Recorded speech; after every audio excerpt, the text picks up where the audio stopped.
திருவள்ளுவரின் வழியில் வாழ்ந்து வாழ்வின் உன்னத நிலையினை அடைய திருக்குறளோடு நாம் என்னும் இந்த நிகழ்விலே இணைந்திருக்கின்ற உங்கள் அனைவருக்கும் முதற்கண் வணக்கம்.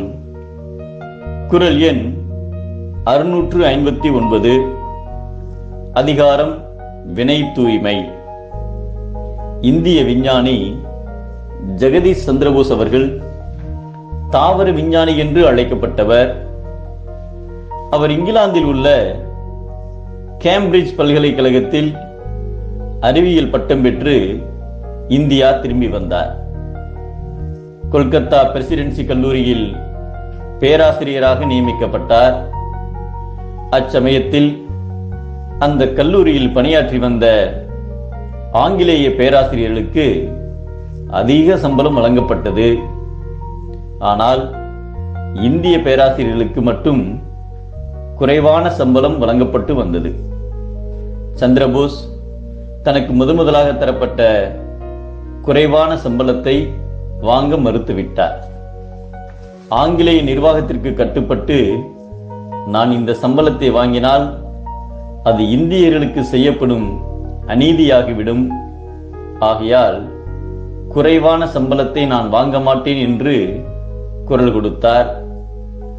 ஆங்கிலேய நிர்வாகம் ஒழுங்காக சம்பளத்தை வாங்கிக்கொள் என்று மிரட்டியது. ஆனால் சந்திரபோஸ் அந்த மிரட்டலை ஒரு பொருட்டாகவே கொள்ளவில்லை. இவ்வாறு 3 ஆண்டுகள் ஓடிவிட்டன. சம்பளம் இல்லாமலே பணியாற்றி வந்ததால் அவருக்கு மிகவும் வறுமை ஏற்பட்டது. கொல்கத்தாவில் மிகவும் பணக்காரர்கள் வாழ்ந்த பகுதியில் தன்னிடம் இருந்த வீட்டை விற்றார். ஏழைகளும் கூலி தொழிலாளிகளும் வாழ்ந்து வந்த பகுதியில் ஒரு மலிவான வீட்டை வாங்கி கொண்டு அதில் குடியேறினார். அங்கிருந்து தான் பணியாற்றும் கல்லூரிக்கு அவர் தினமும் கங்கை ஆற்றை கடந்து செல்ல வேண்டியிருந்தது. அதற்காக ஒரு படகை வாடகைக்கு எடுத்துக்கொண்டார். காலையில் கல்லூரிக்கு செல்லும் போது மனைவியை உடன் அழைத்துக் கொண்டு தானே அந்த படகை ஓட்டிக்கொண்டு செல்வார்.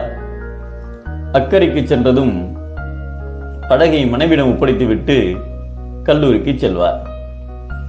அவரது மனைவி அந்த படகை ஓட்டிக்கொண்டு வீடு திரும்புவார். மீண்டும் மாலை நேரத்தில் அவரது மனைவி படகை ஓட்டிக்கொண்டு சென்று அங்கு காத்து கொண்டிருக்கும் தம் கணவரை படகில் ஏற்றிக்கொண்டு வருவார். இவ்வாறாக வாழ்க்கை போராட்டத்தில் அவர்கள் காலத்தை கடத்திக் கொண்டிருந்தனர். ஜெகதீஷ் சந்திரபோஸின் அறவழி போராட்டம் வெள்ளையர்களை பணிய வைத்தது. வேறு வழியின்றி அவருடைய 3 ஆண்டு சம்பளமும் ஒரே தடவையாக திருப்பி தரப்பட்டது. பிறர் வருந்தும்படி தீய வழியில் பொருள் சேர்த்தால் அது வருந்தும்படியே நீங்கிவிடும். நல்வழியில் வந்தவை இழக்கப்பட்டாலும் பின்னர் வந்து பயன் கொடுக்கும் என்பதை அழக்கொண்ட எல்லாம் அழப்போம், இழப்பினும் பிற்பயக்கும் நற்பாலவை என்கிறார் நம் தெய்வ புலவர் திருவள்ளுவர். தீய வழியில் சேர்த்தால் அழியும், நல்வழியில் சேர்த்தால் செழிக்கும்